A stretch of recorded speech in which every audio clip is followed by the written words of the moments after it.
What up, Chiefs fans? This is the very first Chief Concerns football show, hosted by myself, Connor Dawson, Chief Concerns writer, and my boy Mike Settle. Mike, give the fans a shout out. Yep. Hey, what's up, guys? Right, it's been great, man. Finally, about time I've been doing this. For sure. All right, first, Mike, our intro song, Rapper's Delight, Sugar Hill Gang. Obviously, it's my favorite rap song of all time.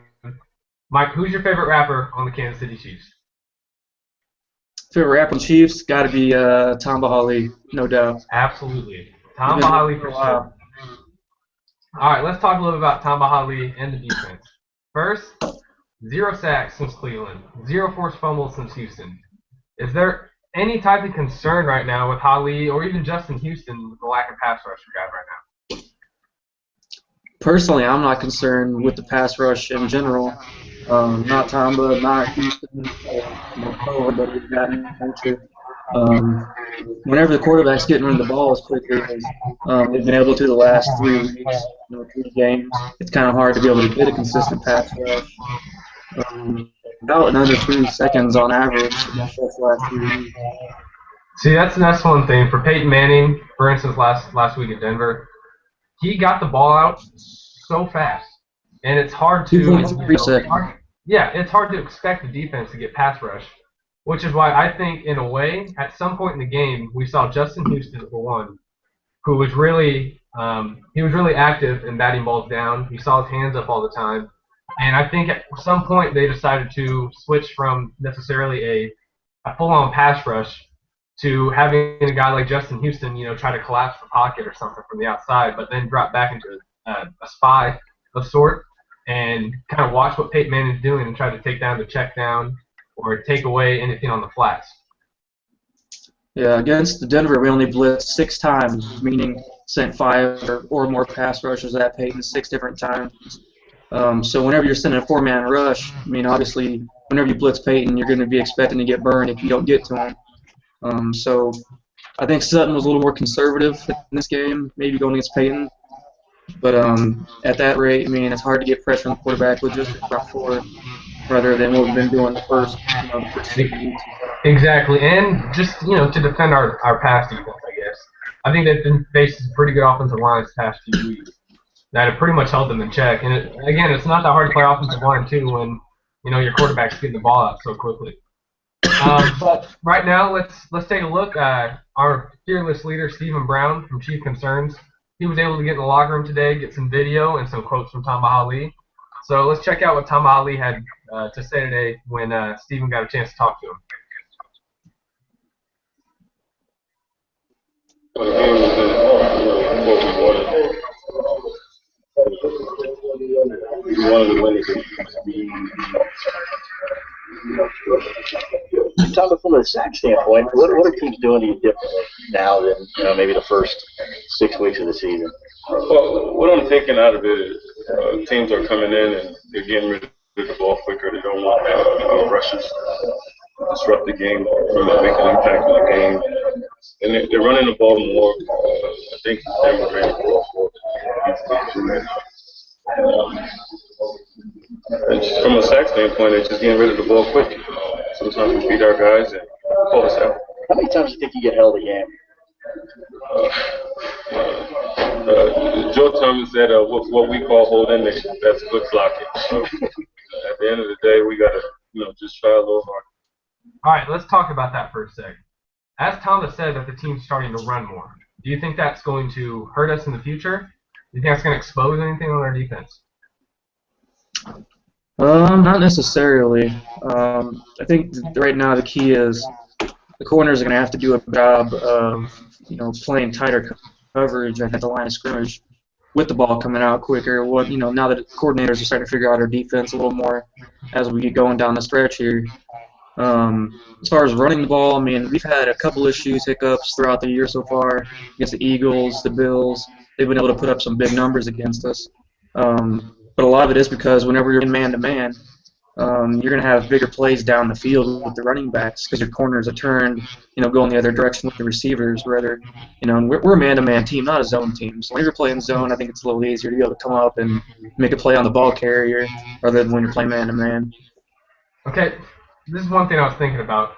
Do you think that in the future we should put more guys in the box to try to prevent this kind of, you know, an excess in a rushing attack, or even since we do play man-to-man, do we want to, bring either Eric Berry or Kendrick Lewis or Sanders Cummings now that he's back? You want to bring more blitzes with those guys, or bring more blitzes with DJ or Akeem Jordan or any of those guys just to, pound the box and try to collapse the A and B gaps? Yeah, I would say stacking the box is one way to go about it. I mean, we do have the personnel to be able to do it. Barry's played some linebacker before. Even back to Tennessee days, he was playing linebacker and that strong safety kind of hybrid linebacker role he was doing. So really, he can do a little bit of everything in the box. Akeem Jordan's been a good surprise for us this year. Really come in and fill in for the role that Belcher left. But I mean, I wouldn't hesitate to be able to mix up some coverages and then give them different looks to be able to defend the run. Because whenever you're in a 2-4-5 formation, usually you're taking away the nose tackle and moving over the guard or the defensive end or the left or right tackle. It's actually going to leave lanes up the middle for the running back to make some play. One thing I really wish we would have done more last week against Denver, which I think Noshawn Moreno and Monty Ball got away with, was I feel like we should have plugged the line a little bit more, and instead of having Dontari Poe just straight attacking the center, I think we should have had DeVito until he got hurt, of course, and Tyson Jackson just kind of stunt moving towards the A and B gap and try to take away that middle and leave DJ and Akeem Jordan to come off on the sides towards the tackles and try to feel like we could have gotten a little bit more collapse in that area if we would have left Poe to a man on or one-on-one kind of deal rather than having to take on two guys, which he had to do plenty of times. I think that's one way that we could deal with not only collapsing the pocket through the passing game, but also stuffing up the middle, and especially if DeVito is going to be hurt for how long he is with that knee sprain. I mean, we never really know what we have to do, but I really do like speaking of that, I like the addition of Kyle Long, who we got today, defensive tackle from the Patriots.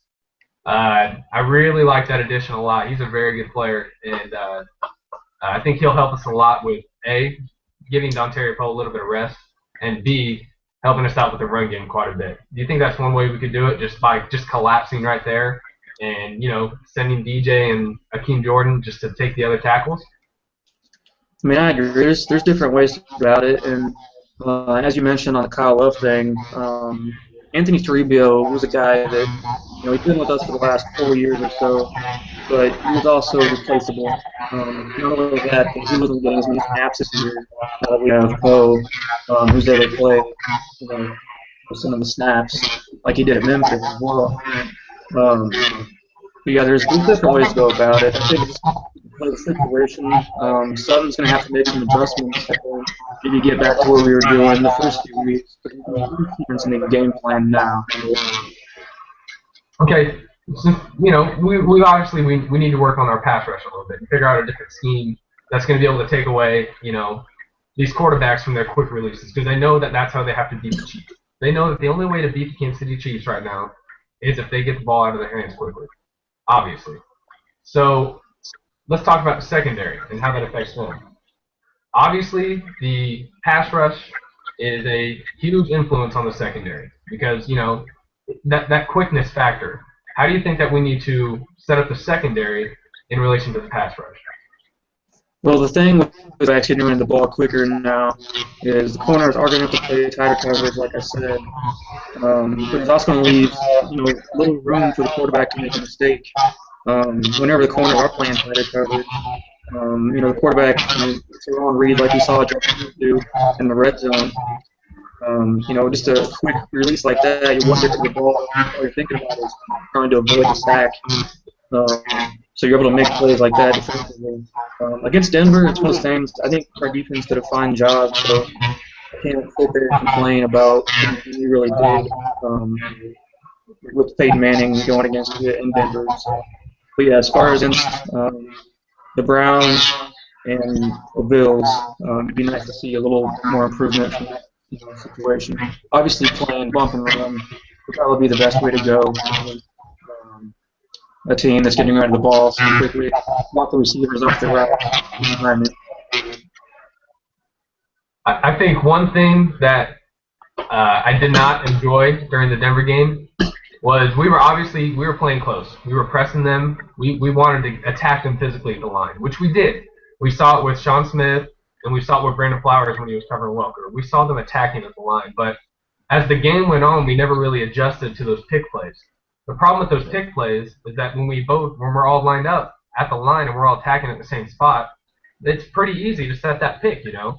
And I think one thing we need to do if we're going to keep playing this, you know, very aggressive pass defense, I think we need to set our DBs at different levels at the same time to avoid those kind of exposing pick plays and to avoid, you know, those crossing routes. If we set those DBs at different levels, I think we'll be a lot more susceptible to see success on the passing side of the defense.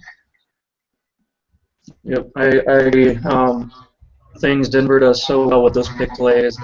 They'll run the pick play the first time and then the second time come back to it, but this time actually break back inside rather than send Welker to the outside on the pick play.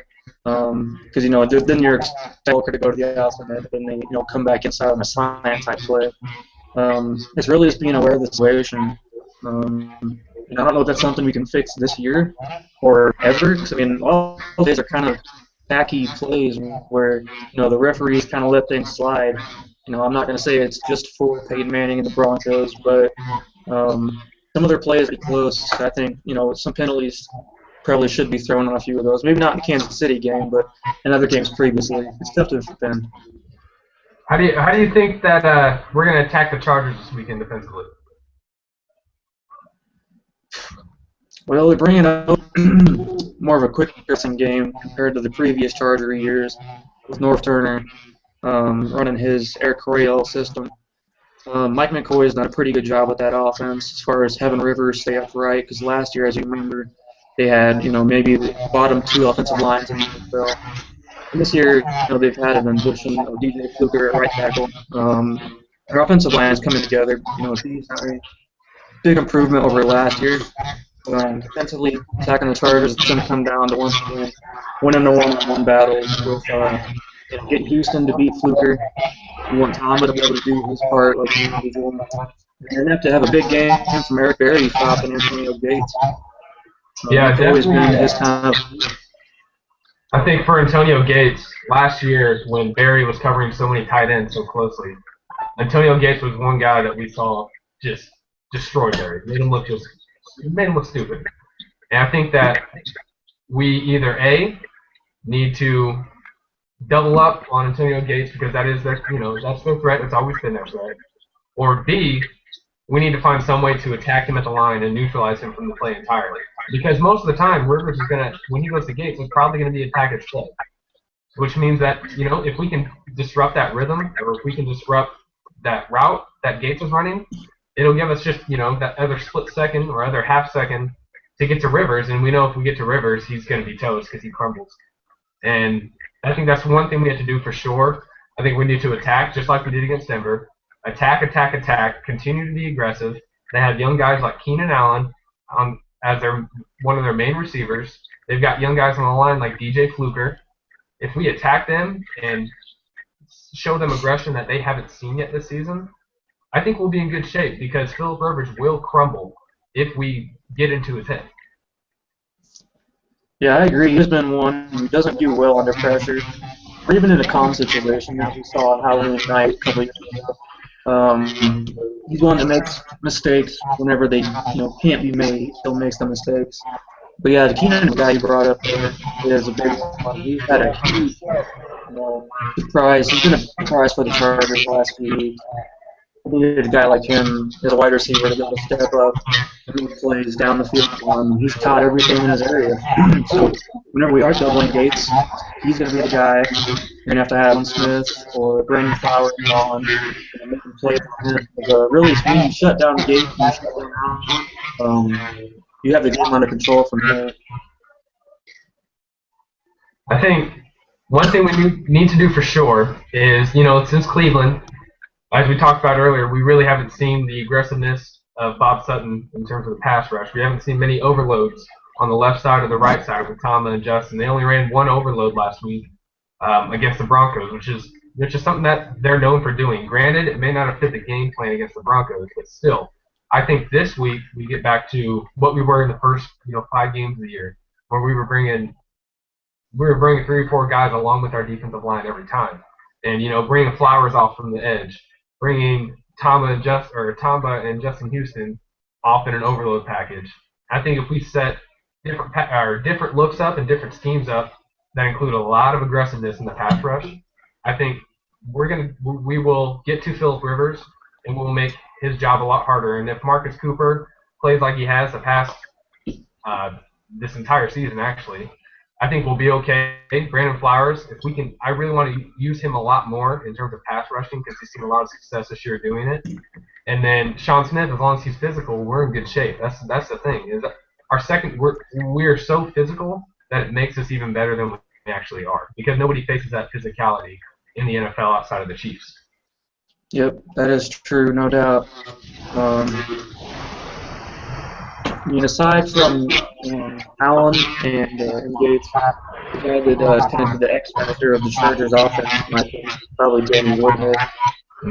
He's played a real good role with them, done a good job. With Matthews kind of, being an average running back the last 2 years, Woodhead's really step up, and on third downs especially, make plays and catch just like he did with the Patriots for a few years. He's small in stature, but he does make plays. He fits that offense extremely well, and Mike McCoy is doing a good job of using him. So keeping a guy like Derek Johnson, one of our faster linebackers, he's going to have to stay on him to keep him in check, especially on third down. That's the key. Stopping the Chargers on third down. If he can get him there, he should be all right then. See, that was one thing I was just about to ask you about. Who do we line up on Danny Woodhead? Who takes him? I think DJ. You obviously think DJ. So, do you think DJ will be able to handle him and his speed? I mean, it's Derrickson or who else? And that's the problem. There's only so much you can do. If you have Barry on Gates and you got other guys focused on other things. You have Lewis on the back end at all times. It's not like you're going to bring him up typically. I think Derek Johnson's got to be the guy on third downs anyway. Keep on Danny Woodhead. First and second down, let Derek do his thing in the box, stop the run, whatever it may be. But on third down, I think he's got to be on the line. I definitely think DJ is the guy that we need to keep on him, and I think DJ needs to be aggressive, just like I've been saying this whole time. I think the mantra of this defense needs to be aggressiveness, and it has been this whole entire season. In this game in particular, I think it needs to be even more aggressive than we have been this entire year. But let's transition real quick. Let's go from the guys who are defending the passes to the guys who are throwing the passes. Let's start with Alex Smith. The question of the week from many fans on Twitter, on Facebook, on our Chief Concerns Facebook page has been, is Alex Smith doing enough? For instance, if you get a chance to check the game out again, there are a lot of times where Smith looked really unsure, what to do at times, and it kind of reminds me, it always brings me back to the 4th down play against the Texans in the 3rd quarter, where he rolled out on the play action, and he had Anthony Sherman right in front of him, and he also had Sean McGrath in the back of the end zone, but he failed to connect because he couldn't make a decision. They were both wide open in front of him, but you could clearly see indecision. Do you think he's doing enough right now? Do you think Alex Smith is doing the job to get this offense moving? Same with Alex Smith. What you're seeing right now of Alex Smith is, for the most part, what you're going to see the rest of Alex Smith's tenure in Kansas City. Right now, what he's playing like, that's who he is. I don't know that he can change or improve a whole lot other than, obviously growing into the system. Andy Reid's going to work with him, the rest of the year and then the offseason, of course. But to me, he's never going to be the downfield passer that, lights up the scoreboard and makes plays. He's going to always be the one that keeps the game close, and then, if it's close to the end, he's going to try to make some things happen to win the game. Everybody likes to bring up the Saints game a couple years ago in the playoffs where he truly looked like a game-winning franchise quarterback. Went out there and just destroyed him, actually, and played a great game against them. But he still takes sacks. He's scared to throw the ball downfield. and his pocket awareness, still is pretty average. I mean, he'll build a pocket even when there's no one after him, just because he feels pressure that isn't actually there yet. Now maybe that's him not trusting his offensive line. Maybe he's not throwing down the field because he doesn't trust his receivers. But Alex Smith has always been the guy you're seeing right now, actually. I think one thing's for sure is that he is not sure of what's going to happen with his offensive line. I don't think he trusts them, to be honest. Jeff Allen's been inconsistent. Asa Momoa was not very good last week against Denver. And off the edge, Eric Fisher, first 6 weeks of the year, I mean, I would be pretty scared, too, of how badly he played. But, I mean, granted, he has been a little bit better lately. He's still not there yet. So, I mean, if I'm Alex Smith, I'm honestly scared, too. I'm running for my life just like he has been.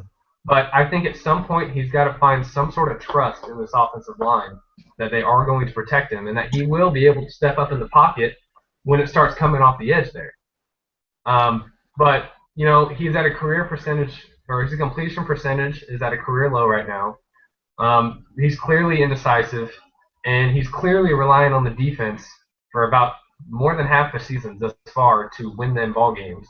And to me, to be a Super Bowl contender, to be a playoff caliber team that can win in the playoffs, that really can't happen because at some point in this offense-driven league, we have to score points.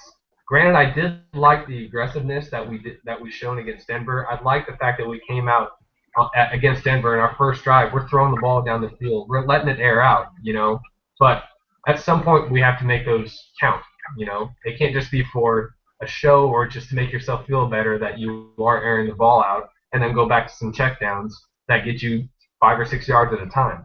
I think at some point we have to find a way to make our receivers and Alex Smith work together to air this thing out and get some 20, 25-yard games, 30-yard games, something like that. But either way, we have to get some sort of offense generated that can score more than 20 points a game because the Chiefs aren't always going to be, keeping teams under 17 points. We saw that against Denver. Granted, that's a great stat, but that can't happen every time. At some point, we have to start putting the gas pedal down and scoring some points on offense.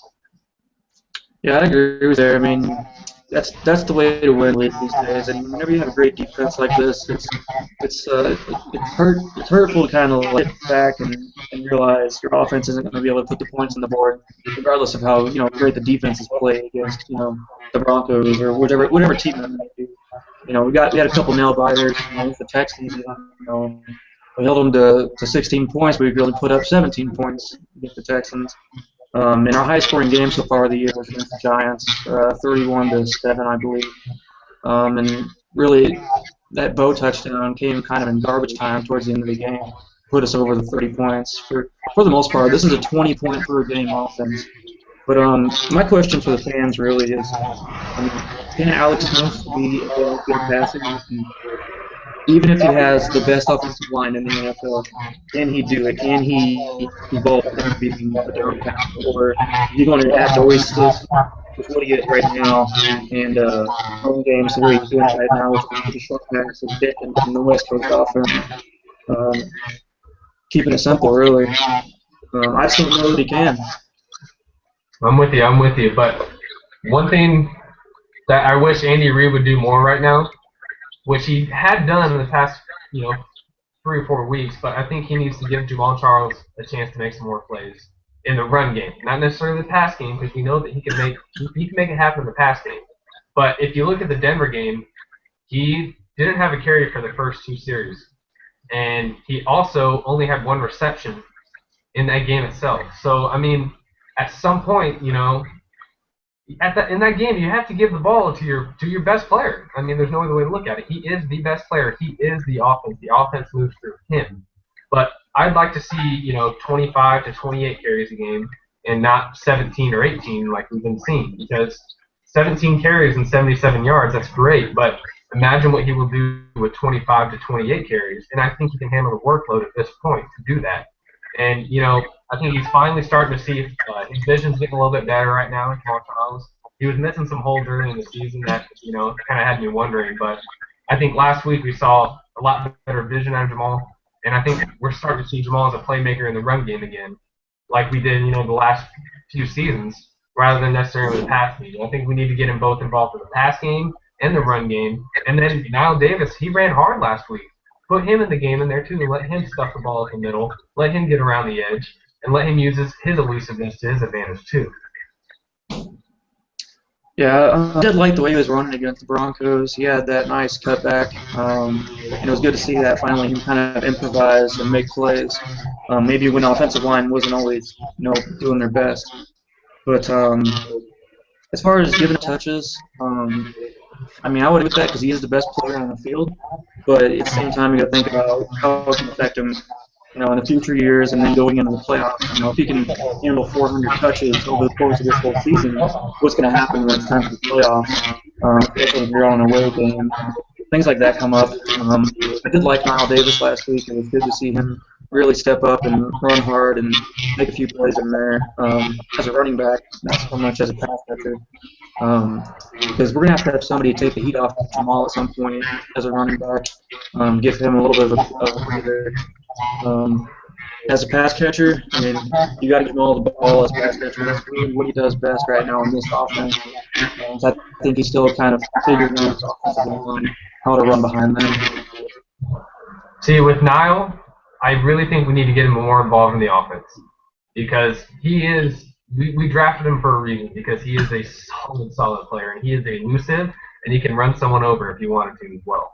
I think we need to start using him more in the offense. Maybe get a little split back action and, get this offense really moving. And I think it starts with the ground game. It starts with the running attack. And I think we need to just, feed the ball to him. I tweeted every single game, feed the ball to the beast. The beast is Jamal Charles in our running game. If we can feed the ball to him, we set up Alex Smith and we make his job 10 times easier because right there, we're setting up the play action. And Alex Smith, in my mind, is the best play action quarterback in the NFL, no doubt. And if we can set the play action up through our run game, I don't think there's any doubt that our offense can get moving and maybe score, 24, 27, 28 points because the different play calling abilities that we'll be able to have as the coaching staff will have to, get this offense really moving. Yeah, I agree. That's what it's going to come down to is figuring out the offensive. It seems like the offense hasn't completely figured itself out yet. We saw that first drive at the first preseason game against the Saints, and neither could believe what we were seeing. It was a thing of beauty seeing that 14-play drive go down there, and we just beat them at every point of the game. We ran the ball well. We had incredible sub packages in there. We had Sherman out split in the slot. We had the tight ends out wide. We had all kinds of mixed approaches in there, and they looked fantastic. Now, what happened to that all? I don't know. It seems like the quick pace has really slowed down the last few years. Coming into this, we thought we were going to see a high-powered, quick pace offense, and maybe Kelly style, but something similar to that. The last few weeks, I haven't seen one. I saw Denver completely out-hustle us with the ball. And that's something I'd like to see us change and improve on. Something I've noticed this entire season is that we really – you brought up that preseason game, that first preseason game against New Orleans, and we saw those sub-packages, and we saw the no-huddles, we saw the hurry-ups, we saw the just regular, taking some time off the clock.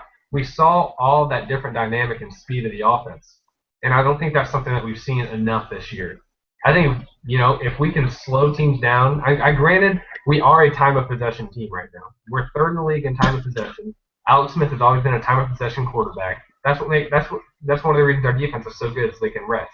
But we've been going 3 and out so many times that, at some point we need to start changing the pace and try to find something to get our defense even more rest and to get our offense moving and set up, if we are gonna wind up punting, I'd rather punt from, the 40-yard line rather than the 10-yard line. You know what I mean?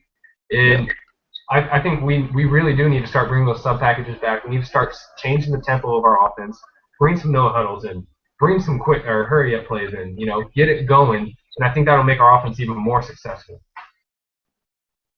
Yeah, I agree. It's going to come down to things like that, and Andy Reid's going to have to make some things happen over the next few weeks because we're not playing guys like Jason Campbell and Jeff Toole anymore.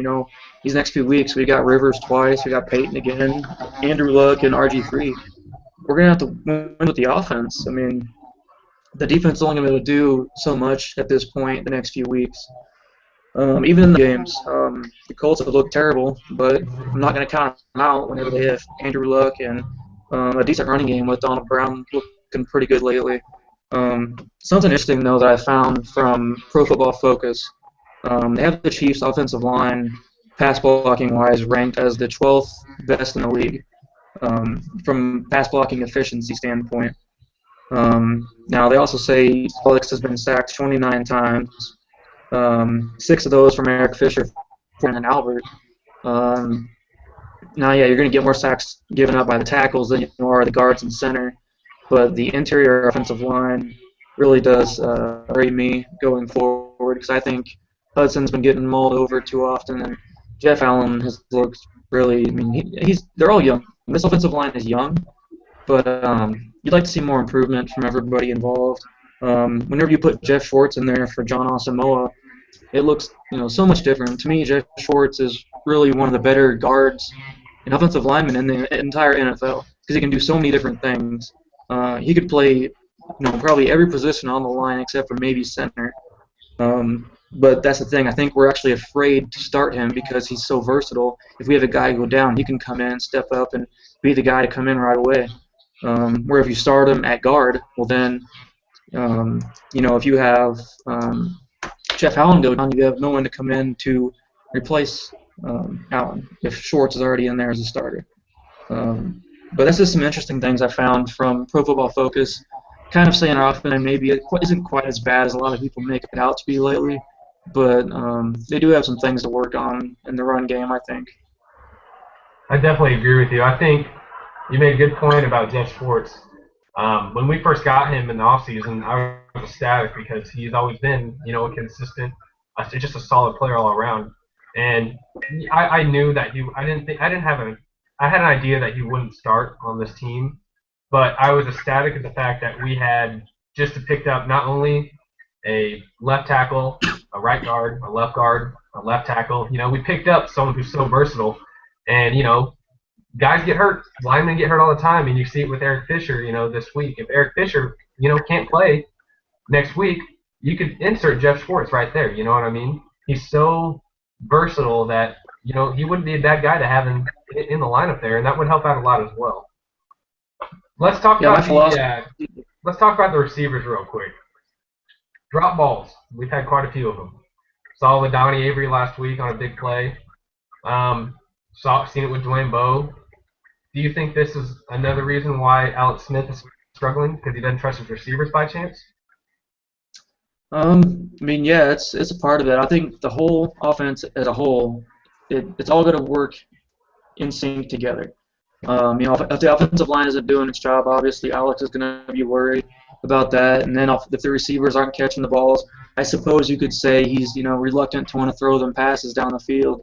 At the same time, I think as a quarterback, you got to take those chances and just believe in your receivers and believe in your offensive line that they're going to make plays, even if they don't always make the plays. Because guess what? At the end of the day, it comes down to you being the one to make the plays as a quarterback. If the receivers don't do their job, then that's not on you. That's on the receivers. The Donnie Avery drop was disheartening. Things like that. It's tough to deal with as a quarterback and as an offense whenever you're trying to get a drive rolling and get kind of a rhythm going. But according to Pro Focus, he's actually 6th in the league in drop percent.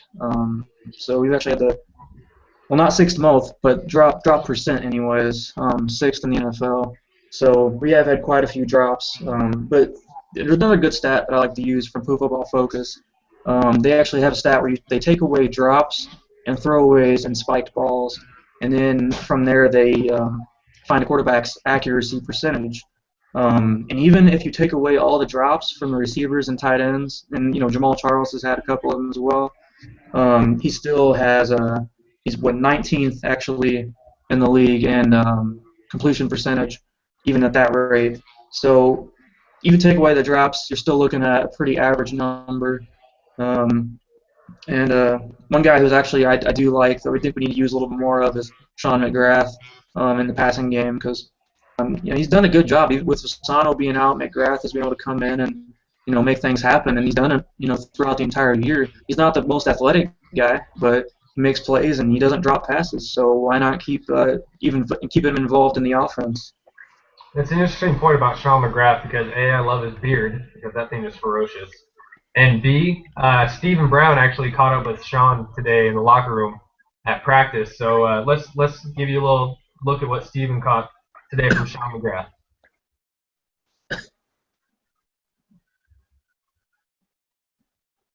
Just really just take advantage of every opportunity that we get. You know, some of those big plays down the field, you know, if we can make the catch, we wouldn't be having this conversation about what would you have done wrong, and I mean, or what could you have done better, you know, are you doing anything wrong? And I mean, we just got to make, you know, take full advantage of every single chance we get to run some of those deep balls. You know, I had a holding penalty too. I'm sure everyone's going to say that they could have done something better. And that's really what we're trying to focus on this week. Like I said, last week's done, and we're going to learn from these mistakes and move on. All right. One thing that really caught my eye about Sean McGrath's interview there is that he said they need to take advantage of every chance they get. This week against San Diego, they are going to be playing the softest defense in the NFL. By far, San Diego is the softest defense in the NFL. So at this point, this is a good time, you know, to take advantage of this soft defense and throw some balls down the field. Be a little bit aggressive, you know, change up the pace, and you know, take advantage of this opportunity to get better against a far inferior defense and a very, very soft defense. Yeah, I agree. The Chargers' pass defense in particular is, you know, one of the worst in the entire NFL. They've let, you know, a few guys go this past offseason and added a few, and those guys have not stepped up and played well at all, actually. They've let even most average quarterbacks put up pretty good numbers against them.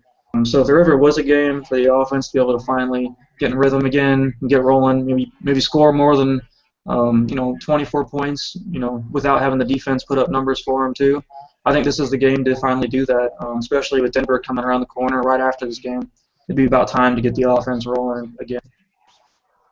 Yeah, exactly. I think they need to use this week to set up the offense for what's going to happen at Denver. And I think once we do that, you know, we'll be able to open up our play calling against Denver. We'll be open up to changing the pace against Denver, and we'll be able to take advantage of some mismatches that Denver provides against us, and we'll be able to be aggressive, and that's the biggest part of what I want to see out of the offense right now is more aggressiveness, more shots downfield.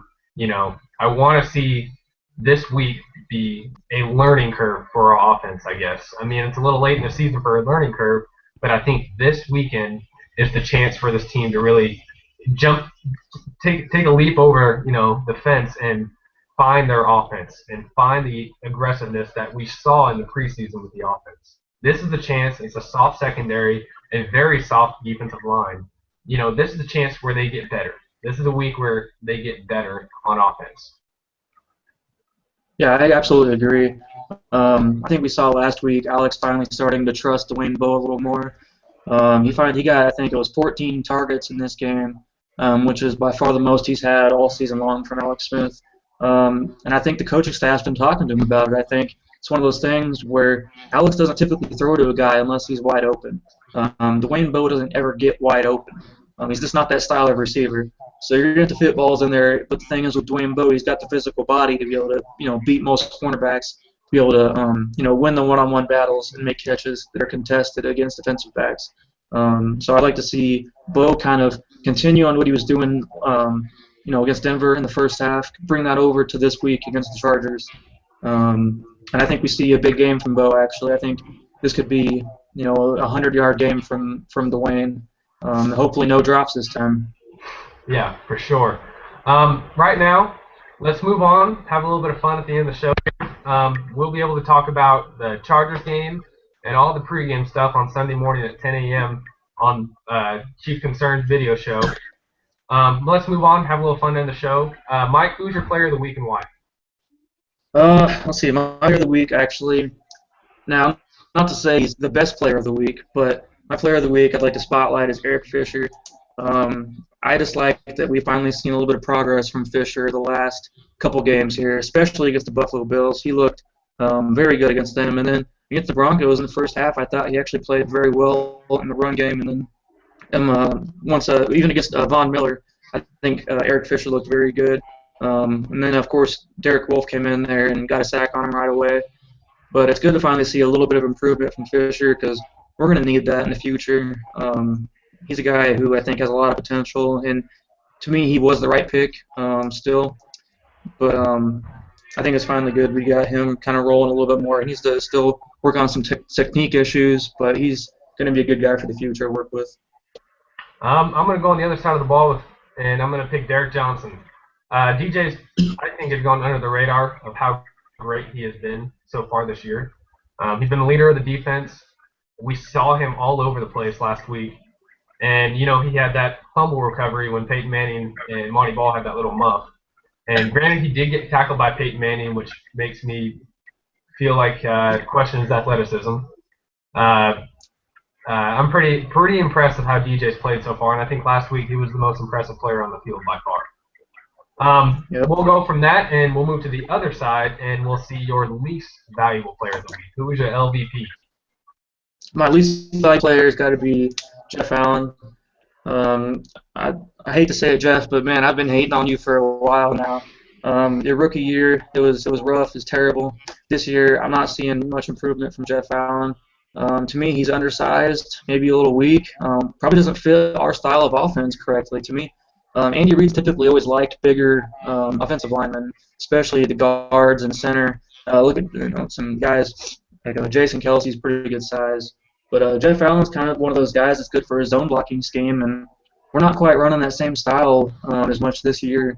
So I don't know how he's going to fit into our plans for the future. And to me, he's about as replaceable as they come. I mean, you could put Schwartz in there and see a huge upgrade right away. Wow, dogging on my boy Jeff Allen. Shout out to the Chiefs Braves right there. We all know Jeff Allen. I said so. I again am going on the other side of the ball, and I'll be choosing Brandon Flowers. Pretty much, Brandon Flowers has gotten hammered every single week. And last week, he got exposed on pick plays. Wes Welker made him look stupid on multiple times. I think Flowers needs to either A, get healthy, because he has had knee issues this year. He either needs to get healthy, or he needs to figure out his technique, because his technique's been terrible footwork-wise. So I think he was the least valuable player of the week for me. Not saying he was the worst, but in terms of his play and the plays that went against him, I think that Flowers was definitely the least valuable player for me. Now let's switch off. And what was your favorite thing that happened in the NFL this weekend? It doesn't have to be Chiefs. It's just your favorite thing in general. Yeah, aside from the Chiefs-Broncos game, which obviously wasn't my favorite thing this weekend, but it was definitely the biggest thing of the weekend. I love that the Panthers are rolling here.